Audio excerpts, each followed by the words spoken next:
The night air was heavy under the bridge. Lagos traffic roared above, headlights sweeping across the dark corners where shadows lived. Johnson sat on the cold concrete, his back pressed against the cracked wall, and unwrapped the small nylon plate of steaming jollof rice he had bought with the last money in his pocket. His stomach growled loud, and his hands shook with hunger. But just as he lifted the first spoon, a frail voice broke the silence. "My son, please, help me." Johnson turned. An old beggar in torn clothes stood before him, his knees wobbling like sticks in the wind. His face was thin, his ribs sharp under his skin. The man's eyes, tired, hollow, and wet with desperation, were fixed on the food in Johnson's hands. "Please, I have not eaten since yesterday. I am dying. Help me." The words hit Johnson's heart like a blade. His throat went dry. This was his only meal. The sweat from the construction site was still on his body. The ache in his bones begged for food. If he gave it away, he would sleep hungry again. His body screamed, "No."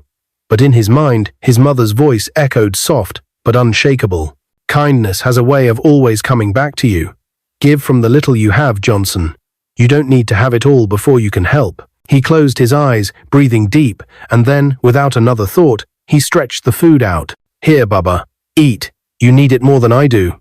The old beggar's eyes widened. His cracked lips trembled into a smile as he accepted the food with shaking hands. He lowered himself to the dusty ground and ate greedily. Tears mixing with the grains of rice, Johnson just stood there, watching with a weak smile, even as his own stomach cried in pain. But across the road, something else was happening. A black SUV was parked under a streetlight. Its tinted windows rolled halfway down. Behind the wheel was a driver. And beside him, leaning slightly forward, with eyes narrowed in curiosity, sat billionaire CEO Williams Donald, the man whose signature could move millions, the man whose company employed thousands across Nigeria. He had stopped to answer a phone call. But what he saw on the other side of the road froze him. He saw a homeless boy sacrifice his only meal for a starving stranger. He saw selflessness in its rawest form. Williams's chest tightened. For years, he and his wife had prayed for a child, but the heavens had stayed silent. Money could buy him everything, but not what his heart longed for. Yet here, on a dirty Lagos street, he saw something purer than gold. His eyes burned.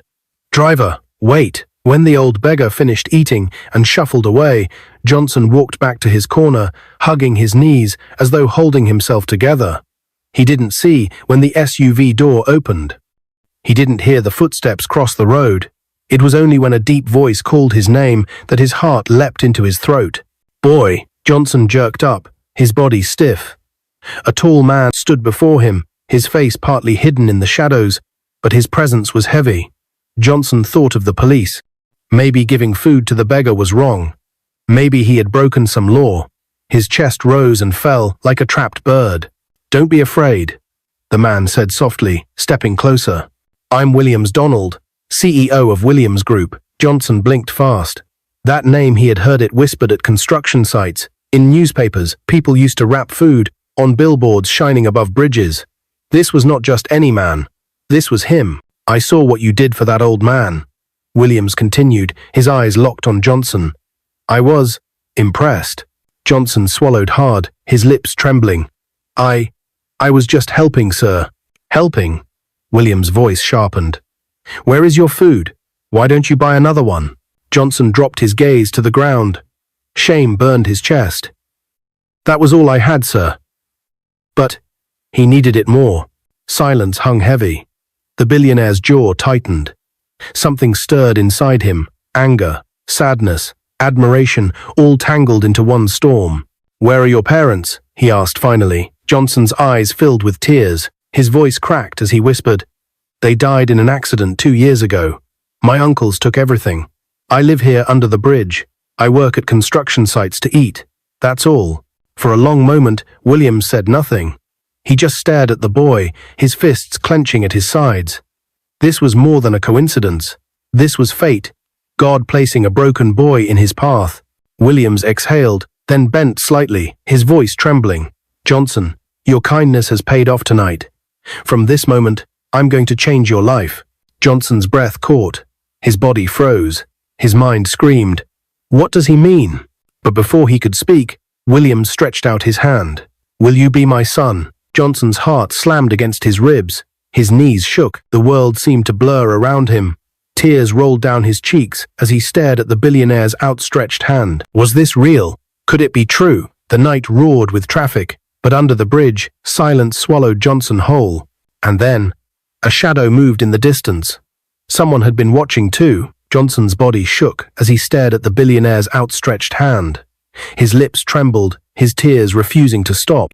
Never in his wildest dreams had he imagined that anyone, let alone Williams Donald, would call him son. He wanted to say yes, to grab that hand, to cry into the chest of a father he never thought he'd have again. But just as he stretched his fingers forward, Johnson froze, his head whipped around. On the far side of the underbridge, near the shadows where the dim streetlight could barely reach, someone was watching. A tall figure stood still, his outline sharp, but his face hidden. Johnson's stomach dropped. His first thought was, "One of my uncles?" The figure leaned against a concrete pillar as though enjoying a show. His voice cut through the night like a knife. "So, this is where you've been hiding, Johnson." Johnson's throat locked. His knees nearly buckled. That voice, he knew it. It belonged to Uncle Matthew, his father's elder brother, the same man who, after the funeral, had told him he was worthless, that he should fend for himself. The same man who sold his father's car for scraps and shared the money with his friends, leaving Johnson with nothing but memories. Johnson's eyes widened. "Uncle?" Williams glanced sharply between the boy and the man in the shadows. His jaw hardened. The uncle stepped closer, his voice mocking. "So, you found yourself a new father, eh? A rich man to wipe your tears? You think life is that simple?" He chuckled darkly. "You belong to the streets, Johnson. That's where I put you, and that's where you'll die." Johnson's chest heaved. Shame, anger, and fear twisted inside him like broken glass. He wanted to scream, to fight, to tell Williams everything. But his tongue felt heavy, his spirit too weak. Williams, however, was not a man who kept silent in the face of cruelty. He stepped forward, his voice firm and commanding. "Who are you to speak to this boy like that?" Uncle Matthew smirked, adjusting his threadbare shirt. "I'm family. Blood. And this boy owes me. His father owed me. If you're planning to take him, you should know he's cursed. Trouble follows him." Williams's eyes narrowed, fire burning in them. "Cursed?" He spat the word like poison. "What I see is a young man with more heart than most people I know. You abandoned him. You left him to rot. And yet he still found the strength to give away his only meal tonight. That is no curse. That is greatness waiting to shine." For the first time, Johnson saw his uncle's confidence falter. But Matthew quickly covered it with a sneer. "You think you know him? Fine, take him. But don't say I didn't warn you. The boy will bring you down." He spat on the ground and disappeared into the darkness, his footsteps fading into the chaos of the night. Johnson's chest collapsed with relief, but also fear. What if his uncle was right? What if he really was cursed? Everyone who had ever loved him seemed to be taken away. His parents, gone in the accident. His home, stolen. His dreams, shattered. Would this billionaire also regret ever meeting him? His head dropped. Tears stung his eyes again. "Sir, maybe you shouldn't help me. Maybe I'll only bring you pain." Williams's hand landed firmly on Johnson's shoulder, steady and strong. "Don't you dare believe those lies. Do you know what I saw tonight? I saw a boy who had every reason to turn bitter, yet chose kindness instead. I saw a heart stronger than money, stronger than power. Johnson, you are not cursed. You are chosen." The words hit Johnson like thunder. For the first time in 2 years, warmth spread through his chest. He didn't feel like trash. He didn't feel forgotten. He felt seen. Slowly, trembling, he reached out and placed his hand in Williams's.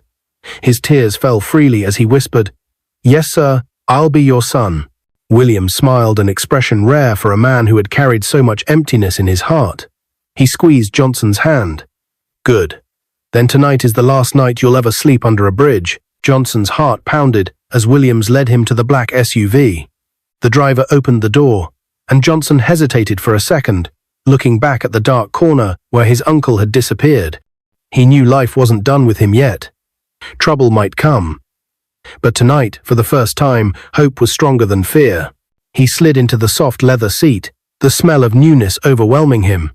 It felt like stepping into another world. Williams joined him in the back seat, and as the SUV pulled away, Johnson stared out the window, watching the bridge fade into the distance. His new life was beginning. But destiny wasn't done testing him. Because in another part of Lagos, Uncle Matthew was making a phone call. "I saw the boy tonight," he said coldly. "He's with a rich man now. We can't let this opportunity pass. He thinks he's escaped, but he hasn't. Tell the others we have work to do." The person on the other end chuckled. "Don't worry. If the boy has found gold, we'll dig it out of him. One way or another." The line clicked dead.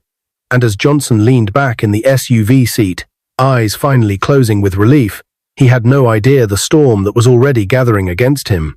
The SUV glided smoothly through the brightly lit streets of Lekki, Lagos. Johnson sat in the back seat, pressed against the leather upholstery, his hands clasped together as if afraid it would all vanish if he dared to relax.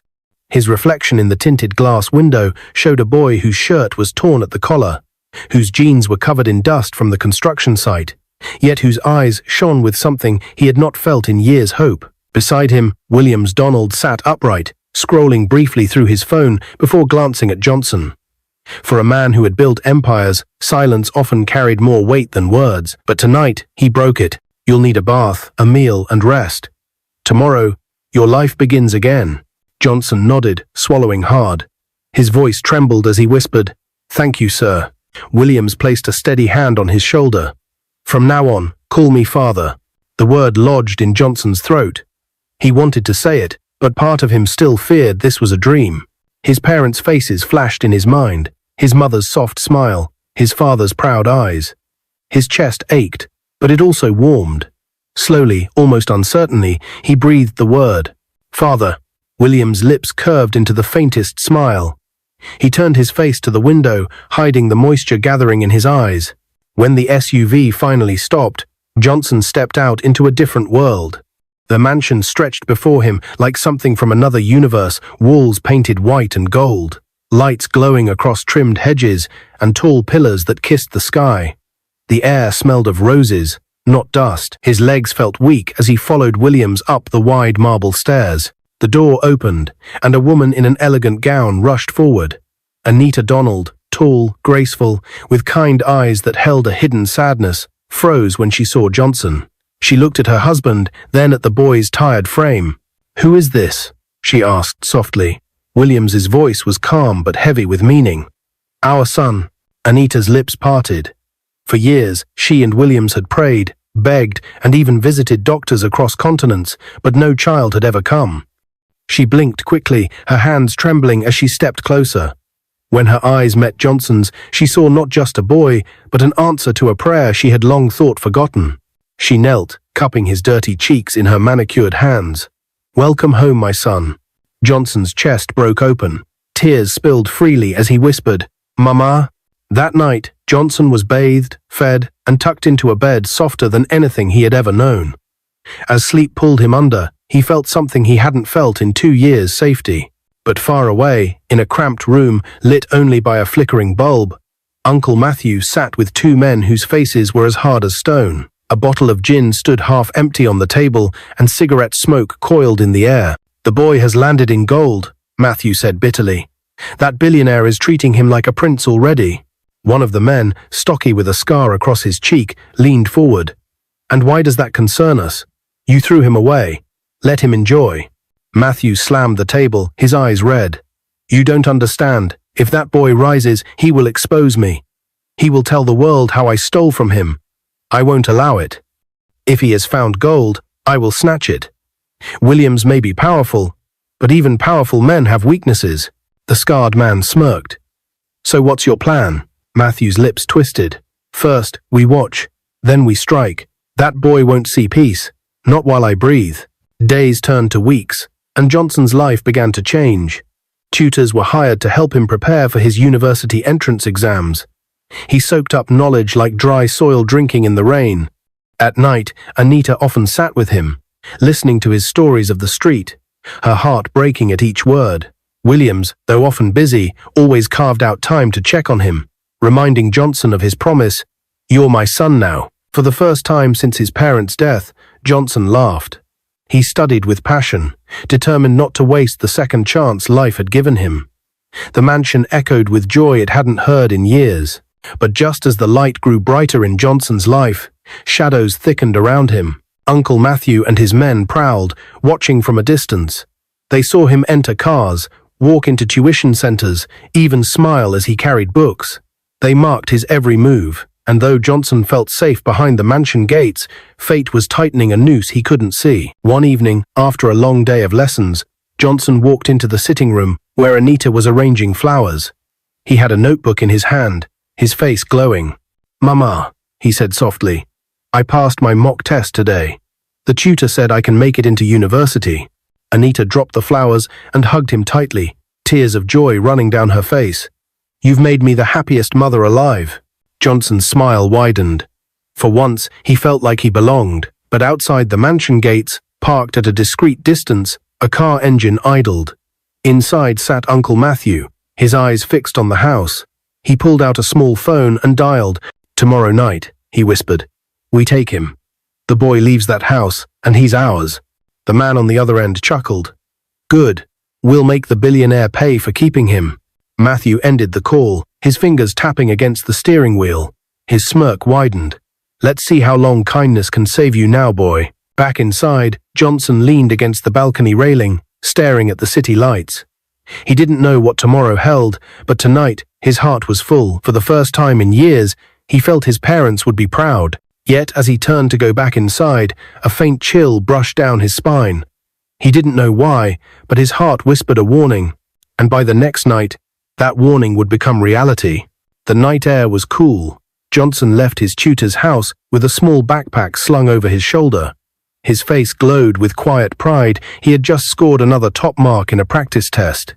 Tomorrow, he would show Anita, and she would surely hug him with those warm, tearful eyes that made him feel like he mattered. Williams had sent a driver to pick him up, but Johnson had insisted on walking the short distance back to the mansion. He wanted to breathe in the freedom of the city, to remind himself how far he had come from the underbridge.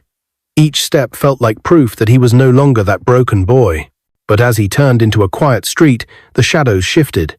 A car engine purred softly. The headlights flashed once. Johnson froze. Something inside him whispered danger. Before he could move, the back door of the car swung open. Johnson! His heart slammed in his chest.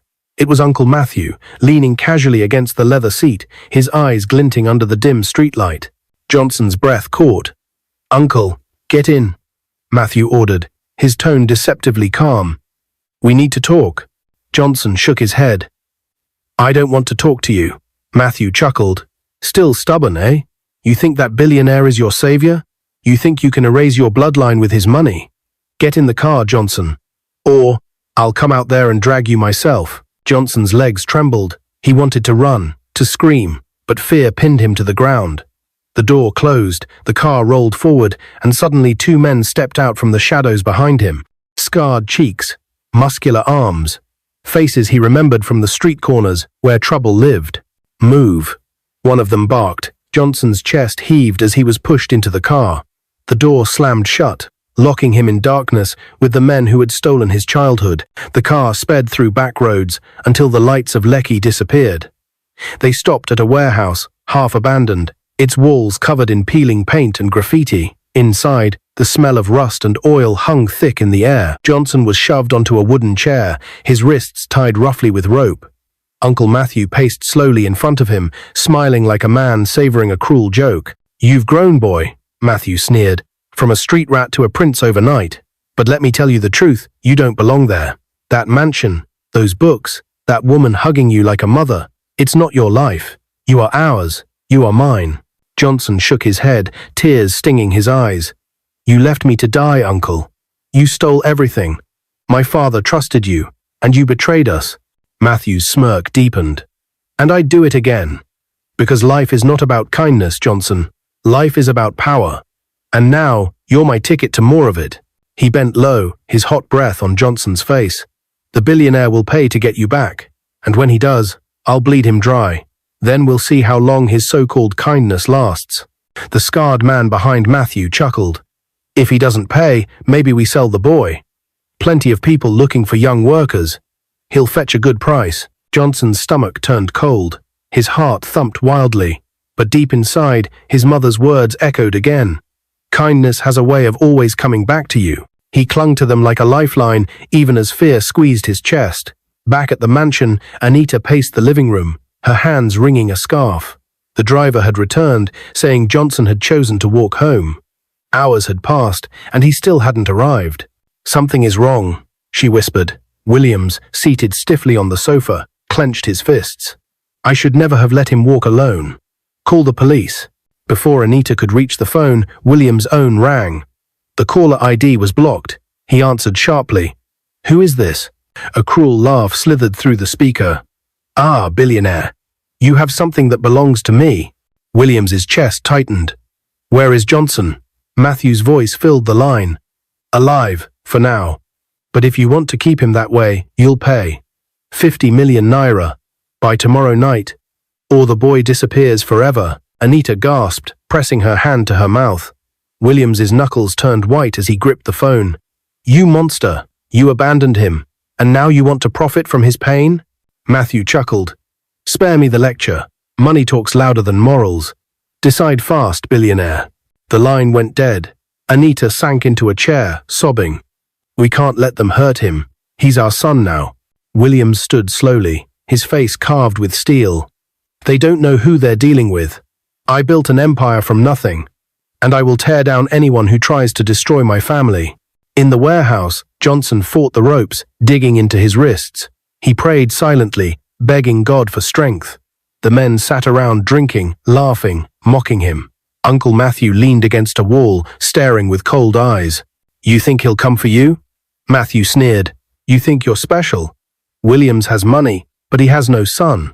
You're just a toy filling his empty life. When he weighs you against 50 million, let's see which one he chooses." Johnson's heart ached, but he lifted his chin, forcing courage into his trembling voice.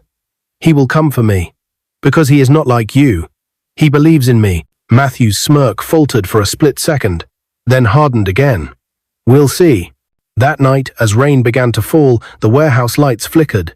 Johnson closed his eyes, remembering the old beggar he had given his food to.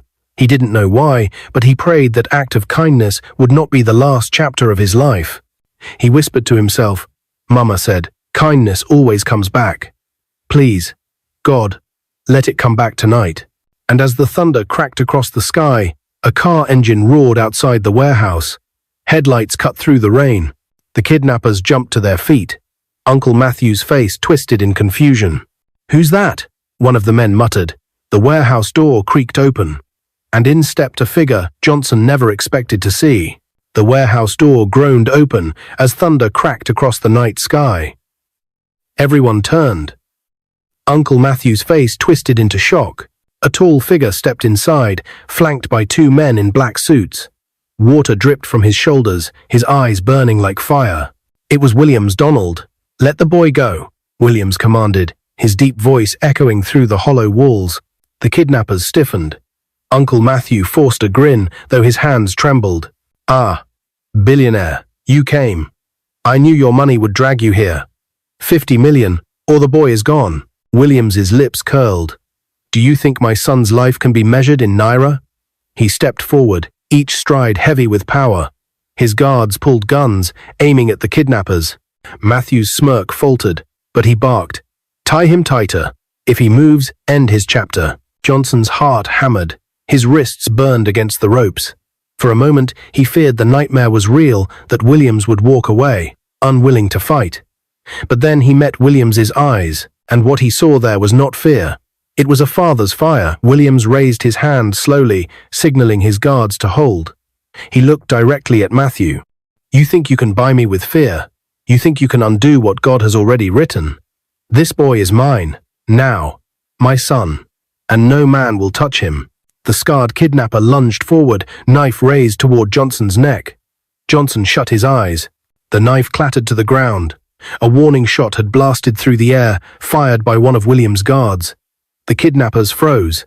Chaos rippled. In that moment, Johnson's strength returned. He twisted, tearing against the ropes with everything inside him.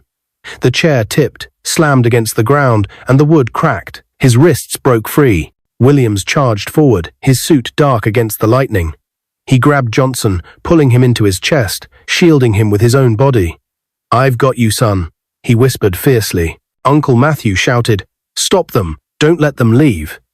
But his men hesitated, fear creeping into their eyes at the billionaire's boldness and the guard's steady guns. Williams turned, arm around Johnson, voice like thunder. "If anyone here dares to touch my son, you will answer to me and to the law." The kidnappers exchanged glances, their bravado crumbling. One by one, they dropped their weapons. The scarred man backed away, muttering curses. But Uncle Matthew wasn't finished. His face twisted with rage, veins bulging at his neck. "You can't take him. He's mine. He will ruin you." He lunged forward, only to be grabbed and slammed to the ground by Williams's guards. He kicked, screamed, spat, but the handcuffs clinked shut around his wrists. As police sirens wailed in the distance, Williams held Johnson close, his voice trembling with relief. "It's over, son. You're safe now." Johnson broke down, sobbing into his chest. For the first time since the accident that stole his parents, he felt whole again. The case against Uncle Matthew and his men moved swiftly. The evidence of kidnapping and extortion sealed their fate. For Johnson, it was not revenge that brought peace, but justice. The chains of his past had finally broken. Williams and Anita kept their promise. Johnson was enrolled in the best preparatory classes, and when he sat for his university entrance exam, he passed with flying colors. The day his admission letter came, Anita wept as she hugged him, whispering, "Your parents would be so proud." Johnson entered university to study accountancy. His first day on campus, he stood tall in a crisp shirt, his books neatly stacked, his heart full of dreams. Other students saw only a brilliant young man.